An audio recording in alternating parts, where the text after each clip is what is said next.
Yes, we can continue now with whatever we remain left from the concept of nationality. So, nationality is a kind of thread which unite individual with the international law. So, the nationality becomes the factor to exercise jurisdiction over individual.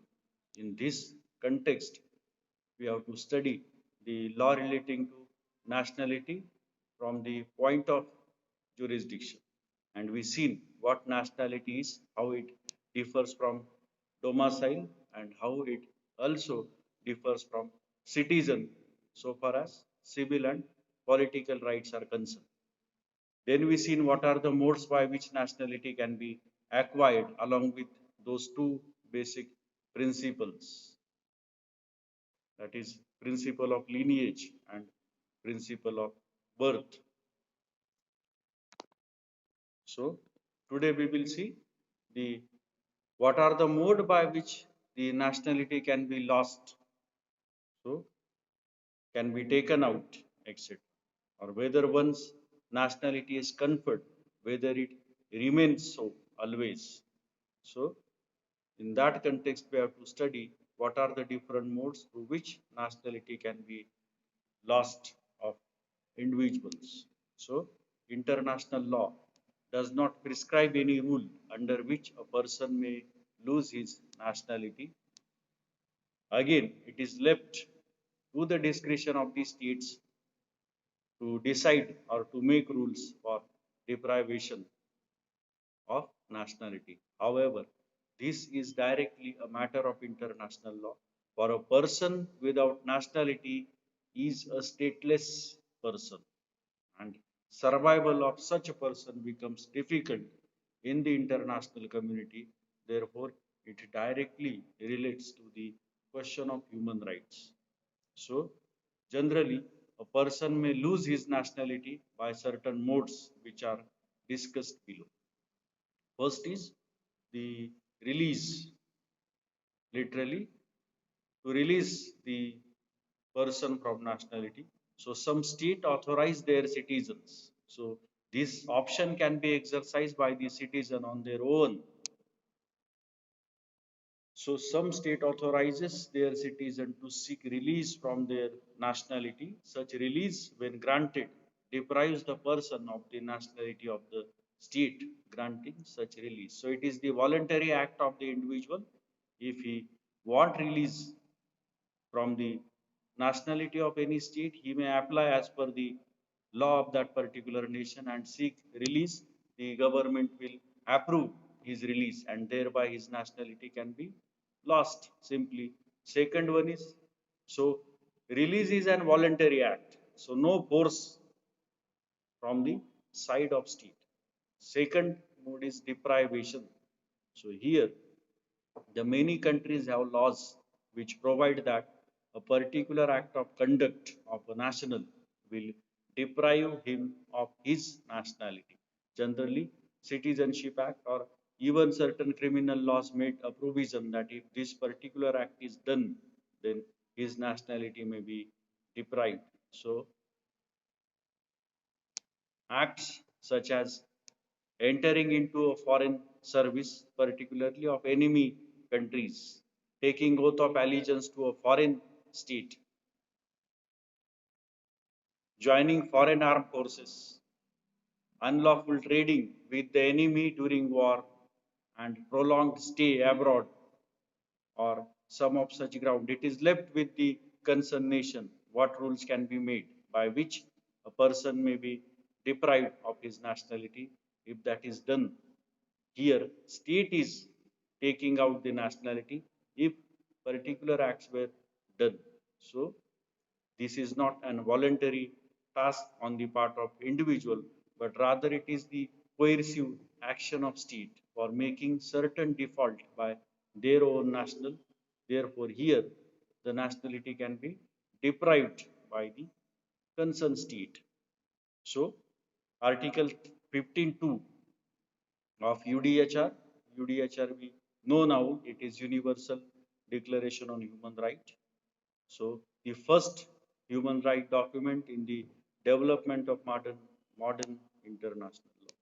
So it provides that no one shall be deprived of his nationality. So protection is given for deprivation of nationality, but the legal force of UDHR, it is a political morality. Whether to observe or not, ultimately state will decide up to what extent the effect can be given to these documents. So, but the above grounds are not arbitrary and justified for depriving a person of his nationality, though 15.2 says such 15.2 of UDHR. Now we will go to third mode, that is expiration. If it is granted for particular period, of course, the word expiration will appear only then when there is a time limit. So some state have laws which provide that nationality of a person expires when he has left the country and resided abroad for a long duration of time. So duration is prescribed. If he resided abroad for a particular duration, his nationality will be lost. So if we have a provision of like nature under the Indian Citizenship Act of 1955, original, provides that an ordinary citizen of India, if stayed abroad beyond 7 years without approved course, without any valid visa, etc., valid reason, shall cease to be a citizen of India. So, reason should be there for living abroad. If you are living for a period of 7 years or more, then next mode is renunciation. To renounce. Now, here also a voluntary act.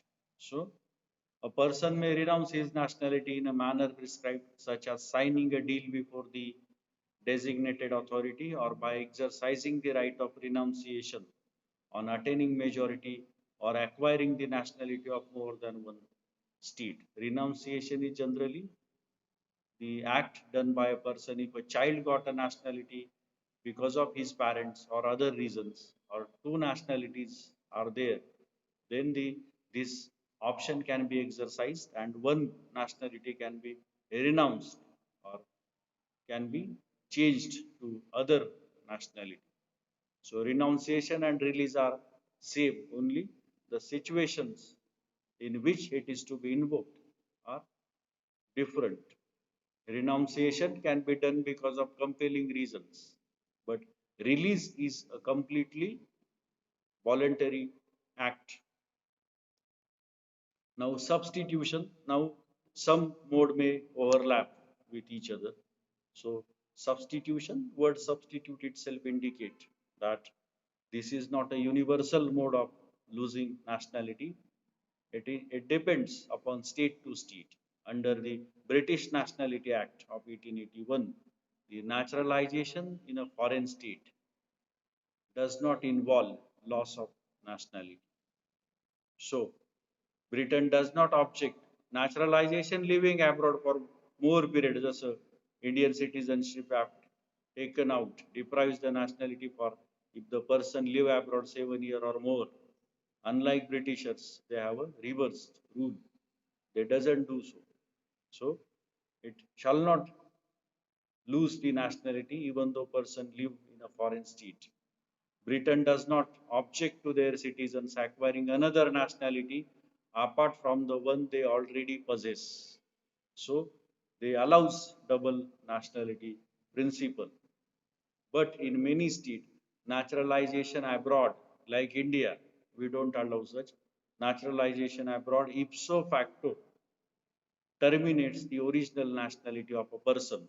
And once original nationality is terminated, where he lives by naturalization, he acquires the nationality of that state. This is called as a substitution method. One nationality taking place of another nationality because of certain events like naturalization. Naturalization म्हणजे आदिवास राहणे तिकडे Marathi. So this is the substitution method. Once nationality of one nation substitute for the nationality of another nation because of their regional laws. Next is a double nationality. So the problem of double nationality arises merely because the inconsistent nationality laws of respective nations. So there is no uniformity among the world, among the countries over the rules relating to nationality. See now double nationality how occurs. So due to variation on domestic laws of countries, there may be situations where persons may have dual nationality or even no nationality at all.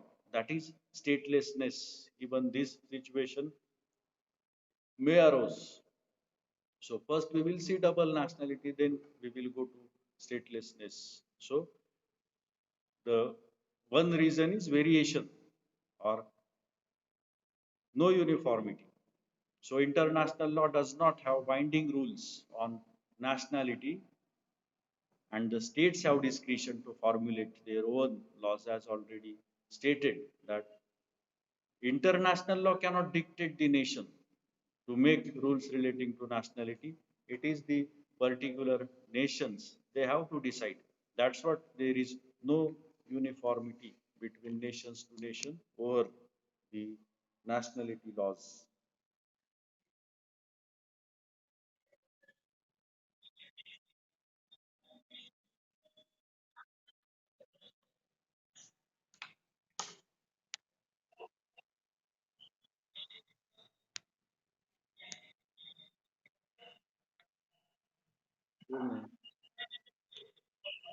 Mute the mic.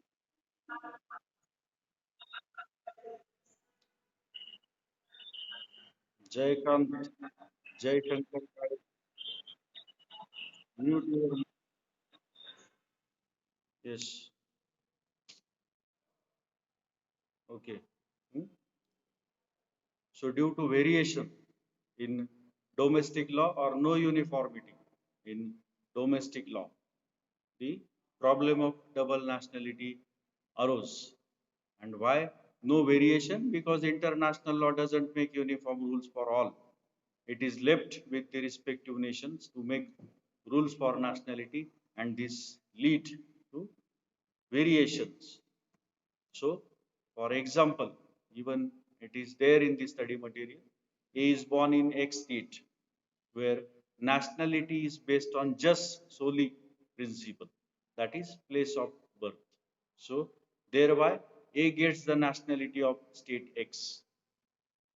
If A is the child of a foreign couple who belongs to the state where the nationality law is based on jus sanguinis, that is by descent, means the nationality of parents will be the nationality of child. In such situation, A also gets the nationality of his parents. Thus, A has a double nationality or dual nationality. So, the state has to make their own rules. In case of dual nationality, some state provides that a person may, on attaining majority, give up one of the nationalities. So if the child in such situation got the double nationality, some state law says after attaining majority, let him to decide with which nationality he has to continue. Then he may exercise option of release, substitution, etc. that we seen earlier, renunciation. So he may give up one of the nationalities, and dual nationality may be acquired by a woman through marriage also. Secondly, prior to 1957, now because of CEDAW, etc., this problem never emerged, and even the development of international law.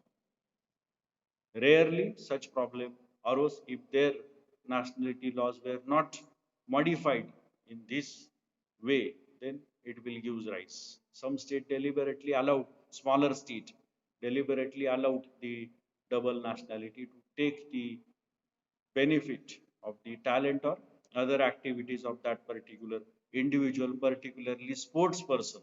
No everybody deprives the nationality of sports persons. So generally see the foreign sports persons are having nationality of two or more state, generally more than one state. Now, second example is suppose A is born in Z state while his parents belonging to Y state. If they happen to be in Z state at the time of birth of A, and if the rule of nationality in Z state is based upon just sanguinis, means descent, and since the parents of A are not nationals of that state, here also the question of double nationality arose. In such case, A does not get their nationality because the law doesn't say such there, since the nationality rule of state Y is based on the principle of jus soli, that is by birth. So A again does not get the nationality of state Y because he was born on foreign soil. So these controversies leads to the double nationality. In such case, if it was happen in case of Indian citizen, he may release the nationality because Indian Citizenship Act provides such. So, and if in such situation double nationality arose, therefore he ends up without any nationality and becomes stateless in above example. Because of this controversy, that child may become stateless, and such aspect is called as statelessness. Now we will see what is the effect of double nationality, what is to be done in such situations. So the position of an individual having double nationality is an occult one, because as we seen the importance of nationality, loyalty, etc. In such situation, if he is having a double nationality and there is a war between two nations, then he may be in an occult position. That's what. Being a national of two states, both may claim his allegiance. Both may claim he belongs to us. And the question of international law will make difficult for that particular citizen in such situations. While in the state of second nationality, he cannot avail himself of the protection of the first state's nationality against the authorities of the foreign country. That is the,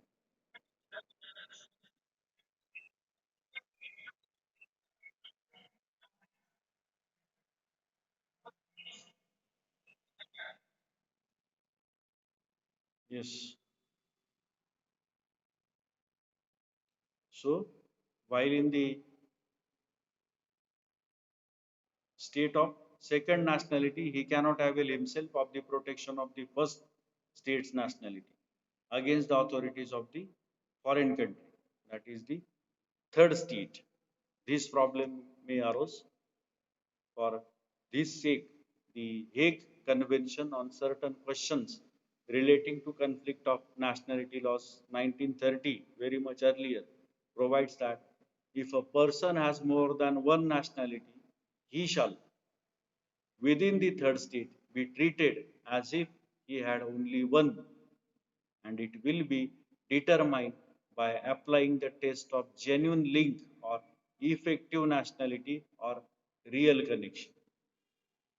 so this convention 1930 अशा वेळी सांगते की तुम्ही effective test वापरा किंवा genuine link वापरा. Currently तो कुठल्या राष्ट्रामध्ये आहे, कारण दुसऱ्या राष्ट्राची नॅशनॅलिटी डॉर्मंट झालेली आहे असं समजा, आणि त्यानुसार त्याला नॅशनॅलिटीचे नियम लावा इंटरनॅशनल लॉच्या बाबतीत. That is called a genuine link or effective nationality. when at the time of event of which nation's nationality is active, that is to be called as a genuine link or effective nationality principle or real connection, and treat him the national of that particular state and proceed accordingly. Because if the question of liability will arise, no state will come forward and say, this is our, he is our, she is our national. But if the question of benefit, then everybody will say, even the nations. Now, the next is the nationality of married woman. So married women may also get the double nationality if the laws of both countries provide such. So marriage of a woman with a foreigner may change her nationality, and on dissolution of marriage, she may lose her nationality and thus become a stateless person. This is the position earlier CEDAW. See, now this is not the case. This problem has been a concern of international law. Then the Hague Convention on Conflict of Nationality, आत्ताच आपण पाहिलेलं 1930, regulates some aspects of nationality of married person. Then Convention on the Nationality of Married Women 1957 is second document, provides that celebration or dissolution of marriage between a state's national and an alien or change of nationality by the husband during marriage shall not automatically affect the nationality of the wife. So wife has been given option. She may exercise option and decide which nationality with which she want to continue. And fourth document is CEDAW, that is Convention on Elimination of All Forms of Discrimination Against Women, 1979.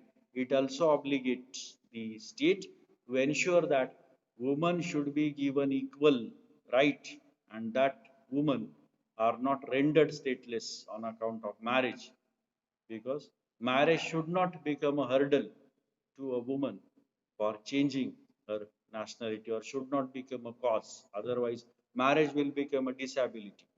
So with aliens or change of nationality by husband, that's what you are seeing, that some person even after marriage they continued their nationality. For example, India. Yes, in India, one sports person married with the sports person from other country. Yes, Sania Mirza. She is continued with the nationality of India, even though married with the Pakistani nationals. Yes. Now we will move towards the next concept, that is statelessness. Reverse to double nationality. काही ठिकाणी दोन दोन नागरिकत्व मिळते, काही ठिकाणी एकही मिळणार नाही. Reason is same, no uniformity. So statelessness is a position or is a kind of status of a person without any nationality is known as a stateless person. This situation may arise through conflict of nationality laws, मागच्या उदाहरणात आपण पाहिल्याप्रमाणे, change of sovereignty over territory or denationalization by the state of nationality. In such cases, all individuals who have lost their original nationality without having another are stateless person. According to traditional international law, persons having lost the link of nationality between them and international law did not get any protection of the latter. कारण international law पाहतो की of which state you are nationals. That's what the Rohingyas and all other persons are facing difficulties, and the gross violation of human rights is going on because they are now statelessness because their home state deprived their nationality, or even they cannot say that we belong to or our nationality is Myanmar, and they deny and they are saying that we are stateless. So the question of protection arose in such situations. Yes.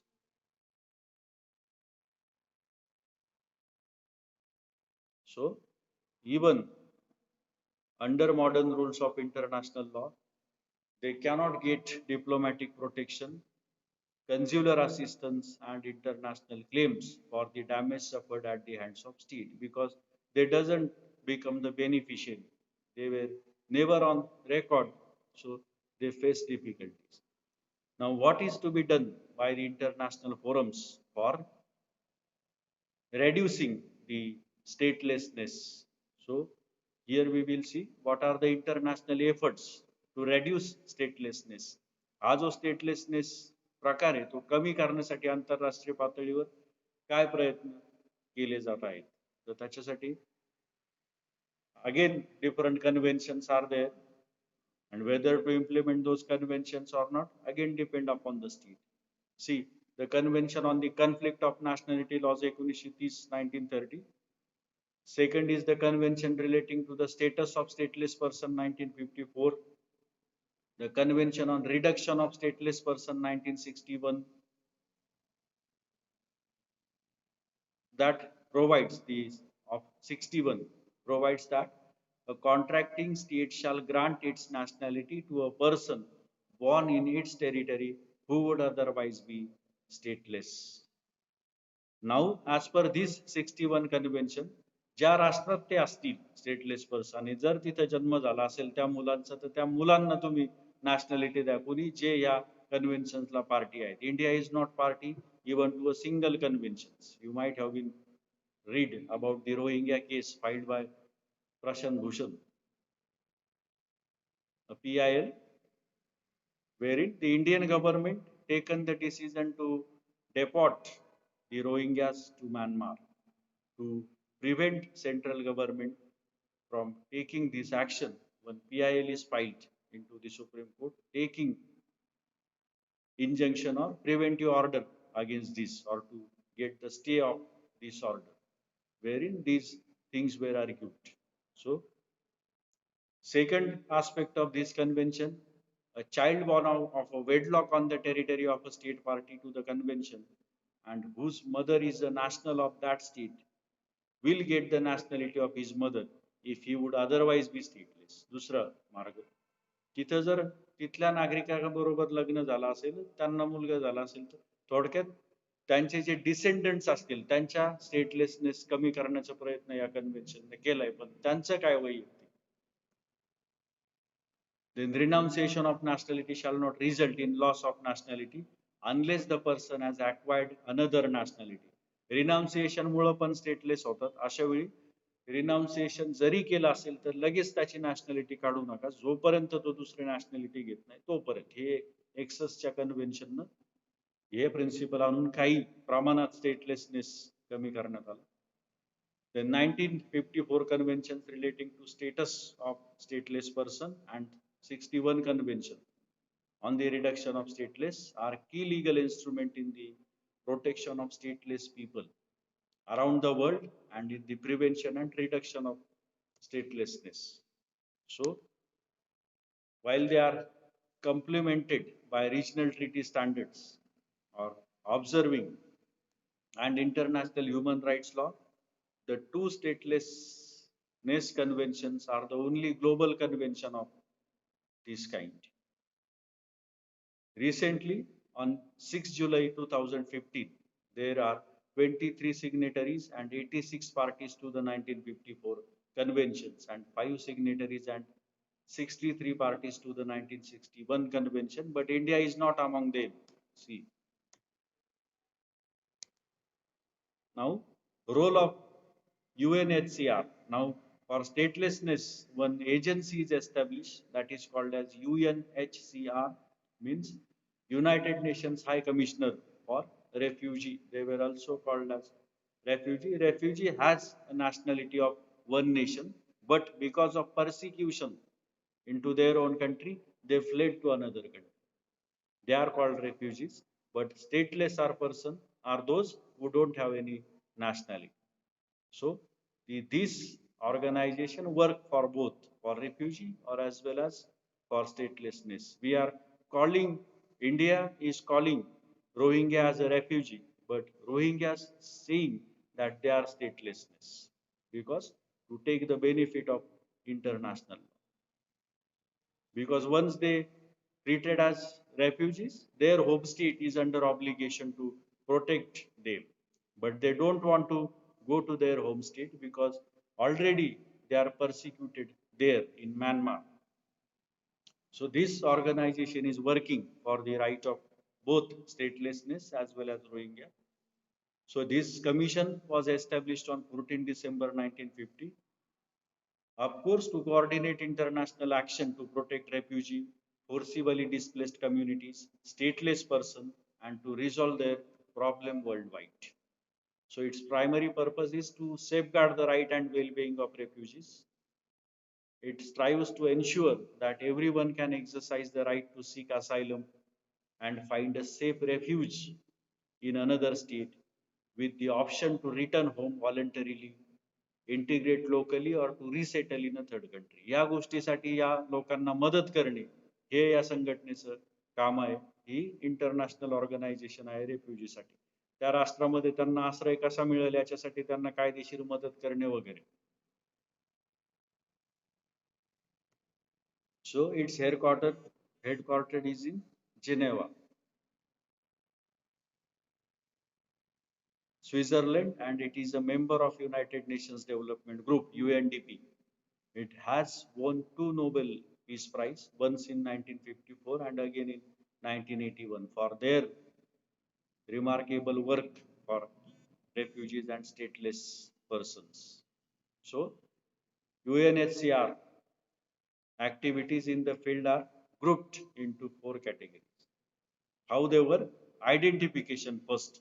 They identify who are refugees and who are not by gathering information through research, NGOs, then prevention second. So what are the causes of statelessness and refugees? They try to prevent those causes by suggesting amendments to the nations, by suggesting changes into law by to the world community and reduction. That is how it can be reduced. And lastly, protection. So to grant protection to stateless person wherever they are living. So with this aspect, the jurisdiction can be exercised on the base of nationality under international law as well as under domestic